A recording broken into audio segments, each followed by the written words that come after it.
পরীক্ষা সেটা তো আমি আধিকারিকদের জিজ্ঞেস করেছিলাম যে বিষয়টা কি। ওনারা আমাকে যা জানালো, কারণ হতেই পারে ওরা যদি স্যাটিসফাইড না থাকে তারা নিশ্চয়ই ওদের অধিকার রয়েছে। তো আমি এই বিষয়টা জেনে যখন জিজ্ঞেস করলাম, ওনারা বললেন যে আমরা আমাদের যেভাবে কোশ্চেন নিয়ে কথা হচ্ছিল, আমরা আমাদের তরফ থেকে কোনো আমরা মানে ইরেগুলারিটিস দেখিনি। এবং ওনারা বলেছেন যদি প্রয়োজন হয় তারা ইচ্ছে করলে আদালতেও যেতে পারে, এরকম আমাকে জানিয়েছে। কাজে এটা সম্ভব হচ্ছে, যেহেতু ওরা বলছে যে আমরা কনফিডেন্ট যে আমরা ঠিকভাবেই মানে প্রশ্নপত্র করা হয়েছে, আমাদের তরফ থেকে কোনো ভুলভ্রান্তি নেই।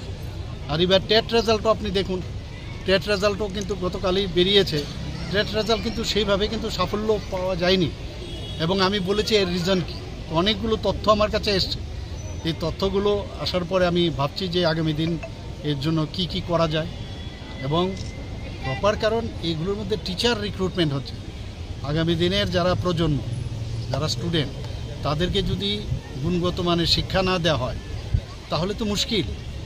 আমাদের কাছে এতগুলো মানে পার্সেন্টেজ ভেরি মিনিমাম যেটা আমি দেখলাম, এটা নিয়ে আমরা চিন্তা করছি। আগামী দিন নিশ্চয়ই আমরা বিষয়গুলো লাস্ট 2-3 বছর ধরে দেখা যাচ্ছে মানে টেটের প্রশ্ন মানে চ্যালেঞ্জ হচ্ছে, মানে প্রশ্নপত্র চ্যালেঞ্জ করছে, মানে ভুল হচ্ছে, সেই বিষয়টা নিয়ে কি? দেখুন, আপনি সর্বভারতীয় স্তরেও যখনই কোনো এন্ট্রেন্স এক্সাম হয় ইত্যাদি হয়, সব জায়গার মধ্যে যখন যে স্যাটিসফাইড না হয় সেগুলো নিয়ে কোশ্চেন আসে।